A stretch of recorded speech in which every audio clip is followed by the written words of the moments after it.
اعوذ باللہ من الشیطان الرجیم، بسم اللہ الرحمن الرحیم۔ ایک دفعہ حضرت موسیٰ علیہ السلام ایک جگہ تشریف فرما تھے کہ ابلیس مختلف رنگوں سے بنی ٹوپی پہنے وارد ہوا۔ نزدیک پہنچ کر احترام کی خاطر ٹوپی اتار کر ایک طرف رکھ دی اور سلام کیا۔ حضرت موسیٰ علیہ السلام نے فرمایا، تم کون ہو؟ جواب دیا، ابلیس ہوں۔ فرمایا، خدا تجھ پر لعنت کرے، یہاں کیا کرنے آیا ہے؟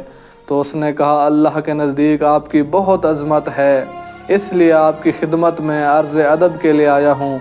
فرمایا، یہ مختلف رنگوں کی ٹوپی کی کیا حکمت ہے؟ تو اس نے کہا، اس کے ذریعے بنی آدم کے دلوں کو آلودہ کر کے انہیں گمراہ کرتا ہوں۔ فرمایا، کون سے کام ہیں جن کی وجہ سے انسان کو اپنے قابو میں کر لیتا ہے؟ کہا، جب انسان خود پسندی کا شکار ہو جائے اور اپنے نیک کاموں کو زیادہ سمجھنے لگے اور گناہوں کو بھول جائے۔ پھر کہا، میں تمہیں 3 کاموں سے خبردار کرتا ہوں۔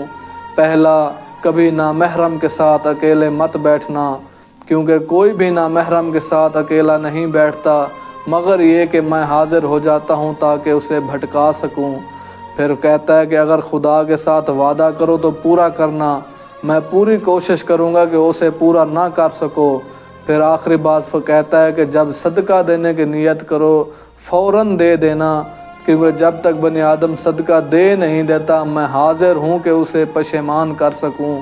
پھر ابلیس چلا گیا اور کہہ رہا تھا، ایسی ایسی باتیں بتا دی ہیں کہ موسیٰ علیہ السلام لوگوں کو بتا کر انہیں خبردار کر دے گا اور وہ میرے قابو میں نہیں آئیں گے۔